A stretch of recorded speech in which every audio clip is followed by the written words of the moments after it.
ఇదైతే chocolate cake అనమాట. 1 KG chocolate cake and customized theme అనమాట.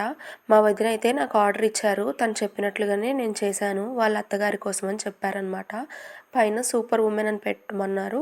అలాగే పర్ల్స్ అనేవి స్ప్రింకిల్ చేయమని చెప్పారు. ఒక గర్ల్ బొమ్మని పెట్టి నేను తను ఎట్లయితే అడిగారో అలాగే చేశాను. అండ్ సర్ప్రైజింగ్ విషయం ఏంటి అంటే నెక్స్ట్ డే నా బర్త్‌డే. సడన్‌గా ఈవినింగ్ వచ్చి బెల్ రింగ్ చేశారు.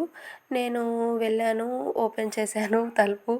చూస్తే మా వదిన వాళ్ళు చాలా సర్ప్రైజ్‌గా ఫీల్ అయ్యాను నేను. నన్ను రెడీ అవ్వమని చెప్పి బయటకు తీసుకొని వెళ్లారు. అక్కడికి వెళ్ళిన తర్వాత నేను చేసిన కేక్‌తో నాకే సర్ప్రైజ్ ఇచ్చి దాని మీద ఇంకొన్ని టాపర్స్ నేను చేసే వర్క్స్ అన్నిటిని పెట్టి నాకు చాలా బాగా సర్ప్రైజ్ చేశారు. I felt so blessed. నాకు ఈ సర్ప్రైజ్ ప్లాన్ చేసినందుకు మా మమ్మీకి, మా అక్కకు, ఇంకా వదినకు నేనైతే చాలా థ్యాంక్ఫుల్‌గా ఉంటాను. And I feel very blessed. ఇలాంటి బర్త్‌డే నేను ఇప్పటివరకు ఎప్పుడూ సెలబ్రేట్ చేసుకోలేదు. ఇక ముందు సెలబ్రేట్ చేసుకుంటానో లేదో కూడా నాకు తెలీదు. I'm so very very very happy to have this people in my life.